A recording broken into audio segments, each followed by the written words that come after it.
D. I.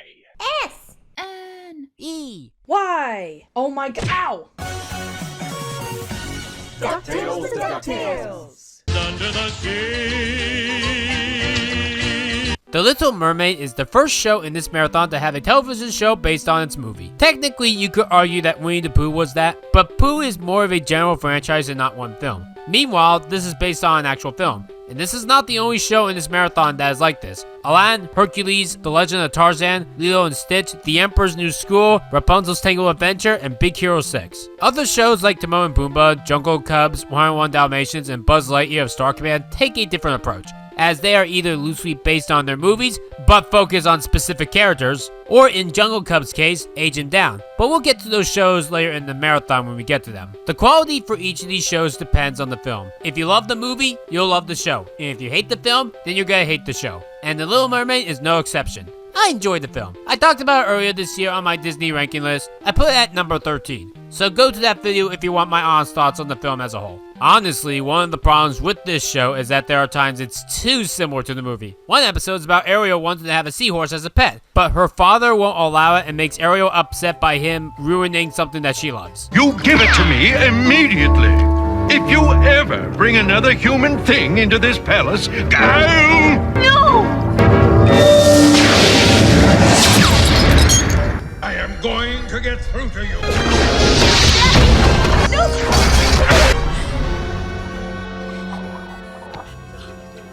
Yeah, that's a problem. Do you know what else is a problem? Ursula being here. Hey, doesn't that destroy the continuity of the film, guys? I'm joking if you couldn't tell, because I absolutely love Ursula. How could you not? She was voiced by the talented Pat Carroll, who sadly passed away earlier this year. What did I say in my movie review? She was a goddamn queen. Yep, I still stand by that statement. With one wave of my hand, you know who's in command. I'm the quintessential queen of sorcery. Well, a little bad luck creature. This crab could be the weak link in Triton's chain of command. Or the missing link. I'm a crab enchantress. I can magically make you super smart, super athletic, Everything you need to win the Big Crab Challenge. human things can be very dangerous. I don't think she's as good here as she was in the film, which never bothers me, but it's worth mentioning. She still has the talent. There's a couple of elephants in the room about the Little Mermaid. Or should I say, couple pelagic mollusks in the room? Because they're, the sea elephants. Boo! Yeah, that joke sucked, I'm not gonna lie. Anywho, the first one is that Ariel somehow knows Ursula, even though in the film that is supposed to be her first encounter. The Little Mermaid series is a prequel series to the film, which isn't everyone's cup of juice. If you wish to see a new thing with The Little Mermaid, I recommend The Little Mermaid 2. I actually love that film more than the original. Yes, I have unpopular Disney opinions. And it never bothers me because as long as you can make it entertaining, funny, and good, then it won't bother me. It's why Hercules, knowing who Hades is in the TV show, despite Hercules not being allowed to know who Hades is when Hercules himself was still a minor and he's not supposed to know him until like 3 days before he turns into an adult, doesn't bother me because James Wood still makes him a lot of fun. Ursula is not the only villain on this show. There's this demon that Ariel frees because she's a curious mermaid. Shenanigans is the correct answer. This guy loves to create discord across the sea, making every single sea creature racist. I'm not even making the joke, that is his literal goal. And do you know who voices him? Thank you. You're very kind. Good afternoon. I'm new in this part of the ocean, and I couldn't help but notice that you have it. You're far better than that swordfish. All he has is one hideous, oversized. I am more powerful than friendship. More powerful than love. More powerful than anything.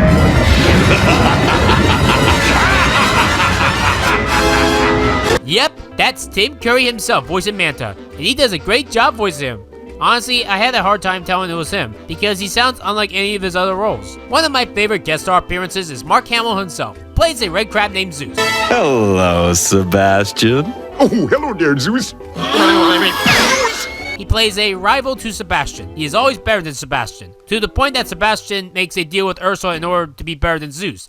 And there is a funny twist with this episode as a whole that makes this one easily the best episode of the entire series. And that, of course, is Zeus not wanting to be famous. I try to make friends, but they always end up wanting to compete with me because I'm so perfect. Also, yes, rest in peace, Samuel E. Wright. They got more or less everyone from the film for this TV show, except for Flounder. He has a different voice, but it doesn't bother me, and I'm glad that they kept everyone else the same, because they still had their talent from 3 years prior. For Disney's first television show based off of a theatrical film, they did a nice job on the series. I guess since I have nothing else on the show that I want to talk about, I suppose I should talk about the Little Mermaid controversy, the other elephant in the room.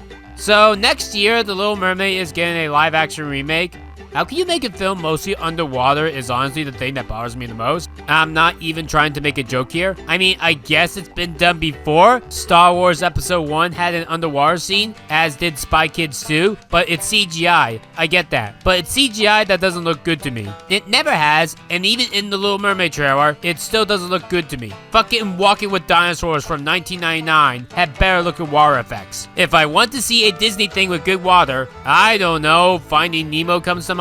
Even Shark Tale was more appealing to me because I could make fun of it. But no, the real backlash to the movie is the fact that Ariel is black. So I guess it's safe for me to say that this doesn't bother me, or is that not the safe part? What did you want me to do? Hate it solely for the fact that Ariel is not white? Yes, Ariel is black now, but you do know that Ariel is a fictional character that does not have an established race, right? People can make a character any race that they want. Harry Potter can have a different race based on different people's interpretation.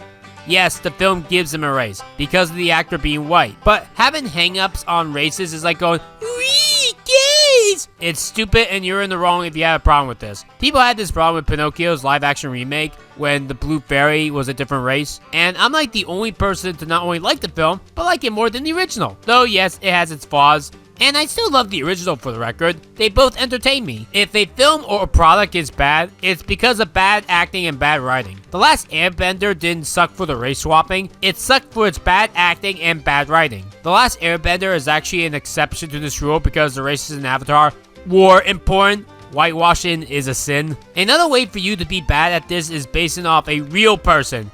If you make a piece of fiction and you change someone's race that was real, you're racist. Making Rosa Parks white, for example, would be a sin.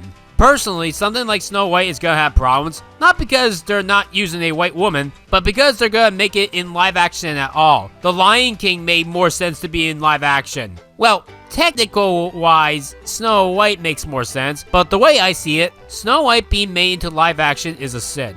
Depending on your definition of live action, the original has it as Snow White's dancing was done by a real person as a reference.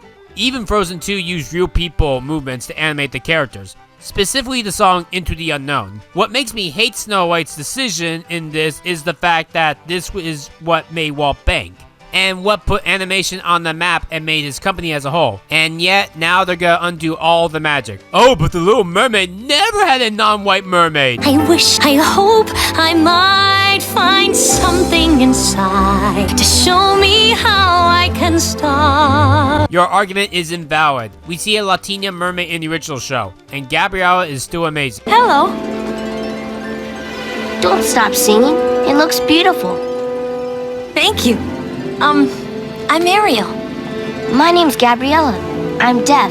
I speak sign language. But seriously, people, instead of complaining about the races, about the mermaids, can we fucking talk about how the most unfunny actress in the whole world is playing Ursula? Why, out of all 8 billion people on Earth, you picked Melissa McCarthy to play Ursula? I don't hate Melissa McCarthy, but she is just unfunny as an actress.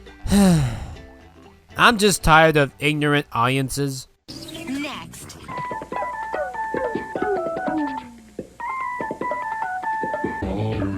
Thank you for watching this video. This video was edited by me, Dar. The following people I want to thank personally for supporting me on Ko-fi. I wouldn't be able to do these videos without you guys. If you want your name in the credits, please support me on Ko-fi. At $20 a month, your name goes into my videos. Plus, you get access to my own Discord. You must be 18 or older to join. Hit the previous episode to see the previous episode of DuckTales to DuckTales, and next to go to the next episode. We hope you guys will stay and watch the entire marathon. Rebecca Starlight, out.